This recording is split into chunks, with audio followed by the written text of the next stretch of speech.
మిత్రులు,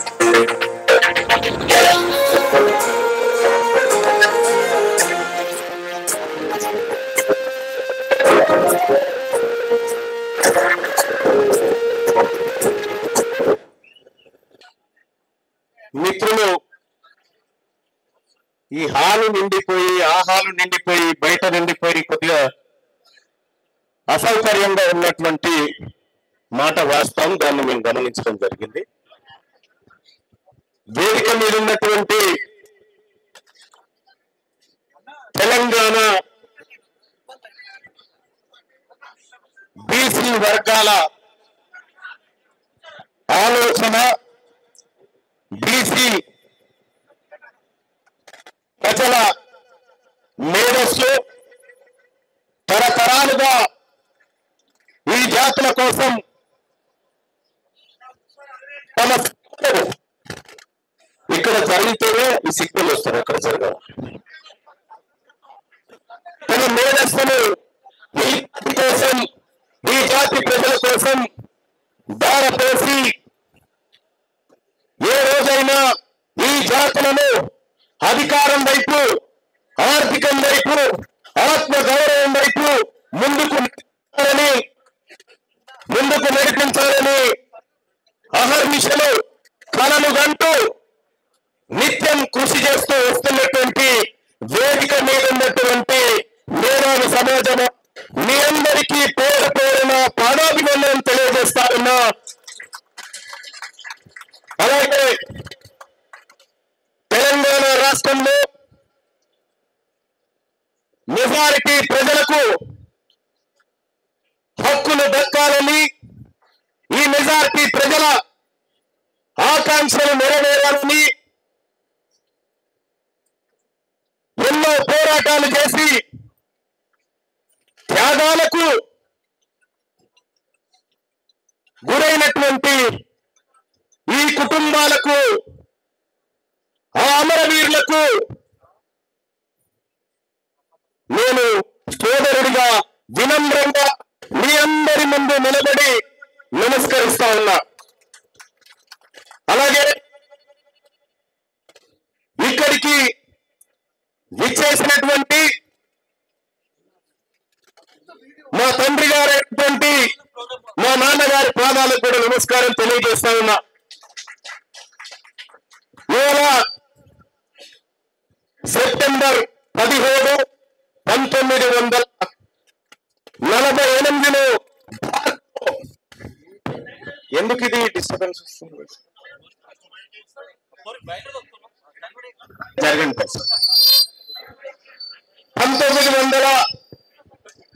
1948 సెప్టెంబర్ 17న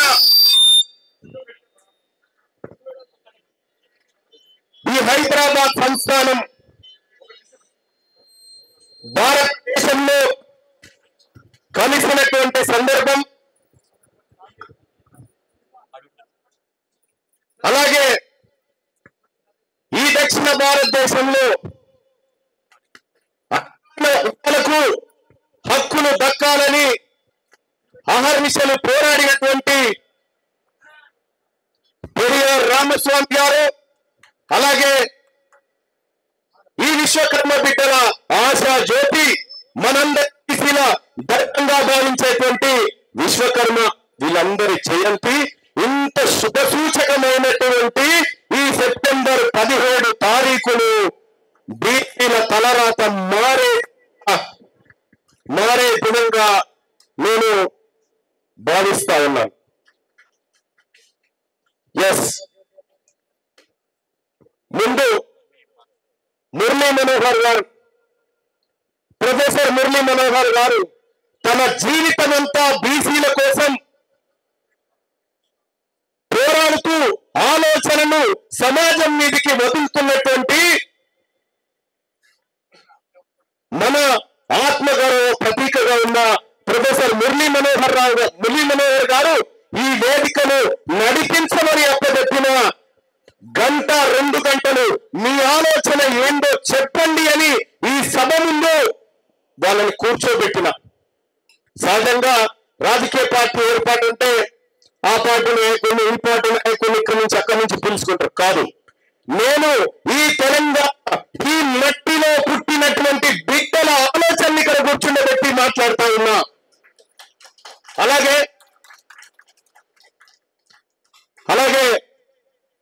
వాళ్ళందరి అభిప్రాయాలను కూడా నేను అనుక్షణం విన్న సందర్భంలో ముక్త కంఠంతో ఈ రాష్ట్రంలో బీసీలకు రాజకీయ పార్టీ అవసరము ఉంది అనేటువంటి సూచన నాకు వినబడ్డది మేధావి లోకం నుంచి. ఎస్, తెలంగాణ రాష్ట్రంలో మెజారిటీ ప్రజల కోసం రాజకీయ పార్టీ లేదు కాబట్టే నేను నా తల్లిదండ్రుల ఆశీస్సులతో ఈ మేధావి వర్గంతో ఈ అణగారిన వర్గాల అభివృద్ధిని కాంక్షిస్తూ ప్రజలందరికీ సమానమైనటువంటి హక్కులు వాటాలు దక్కాలనేటువంటి సంకల్పంతో రాజకీయ పార్టీని రాష్ట్రంలో ప్రారంభిస్తా ఉన్నామని చెప్పి తెలియజేస్తా ఉన్నా. చాలా మంది గతంలో చాలా మంది నాయకులు మాట్లాడి పార్టీలు ఎట్లంటే పాండబ్బనా ఇటువంటి ఎన్ని డైలాగులు ఎందుకు చెప్పిరో మాకు తెలుసు. ఎందుకంటే ఈ వర్గాల నుంచి ఆలోచన కూడా పుట్టద్దు అనేటువంటి కుట్రలో భాగమే తప్ప ఇంకోటి కాదు. ఇవాళ నేను గర్వంగా చెప్తా ఉన్నా, ఈ తెలంగాణ సమాజంలో ఉన్నటువంటి మెజారిటీ ప్రజలారా, మనము గాంధీ భవన్ మెట్లకాల్లో, బీజేపీ ఆఫీస్ మెట్లకాల్లో, బీఆర్ఎస్ పార్టీ గేట్ కాల్లో నిలబడి దీశాలు నడుపుకునేటువంటి రోజు ఈ రోజు నుంచి గతం కాబోతా ఉందని చెప్పి తెలియజేస్తా ఉన్నా.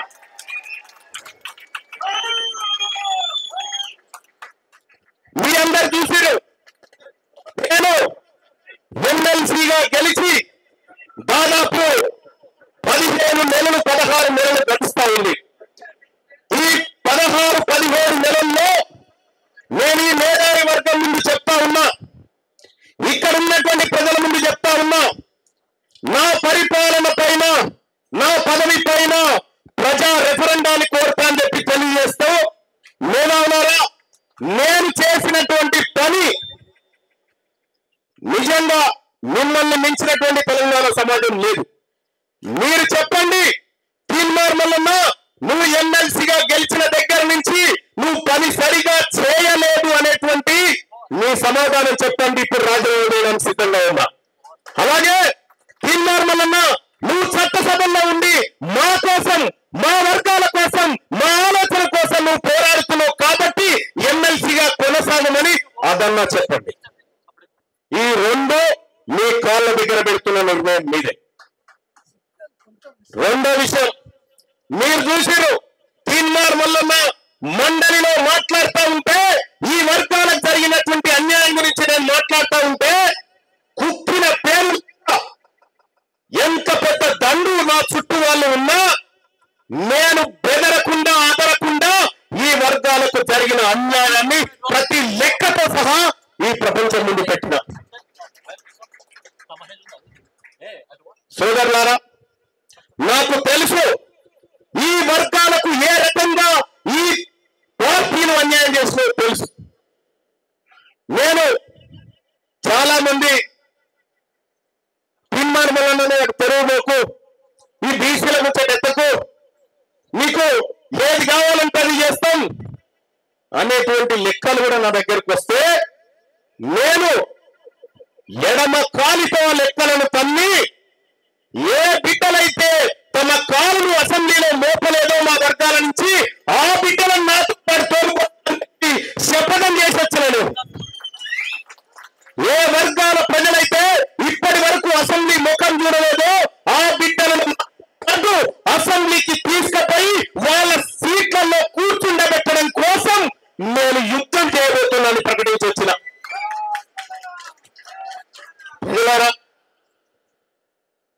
వీళ్లకు ఉన్నంత అవగాహన నేను మళ్ళీ చెప్పడం దుర్మార్గం అవుతుంది. వీళ్ళు చెప్పింది ప్రతిదీ నోటెడ్ సార్. మీ సలహాలు, మీ ప్రశ్నలు, మీ హెచ్చరికలన్నీ నోటెడ్. కాబట్టి తెలంగాణ రాష్ట్రంలో సరే ప్రసంగాలు తర్వాత చేసుకుందాం. కానీ ఇంత శుభ దినమైనటువంటి ఈ రోజున రాజకీయ పార్టీ ఆవిర్భవించబోతా ఉంది. ఈ శుభ సందర్భాన ఆ పార్టీకి సంబంధించినటువంటి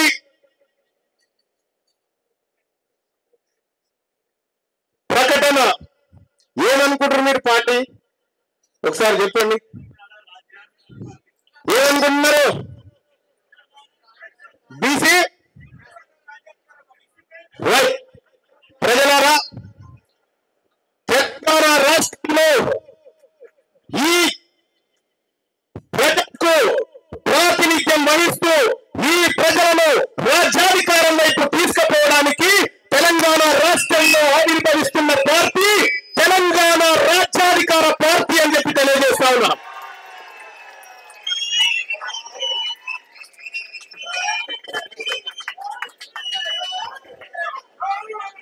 ఈ తెలంగాణ రాజ్యాధికార పార్టీని సుదీర్ఘపాటు బీసీ ఉద్యమాలకు తన జీవితాన్ని తర్పణం చేసిన పెద్దలు నారాయణ గారు నాతో పాటు వేదిక మీద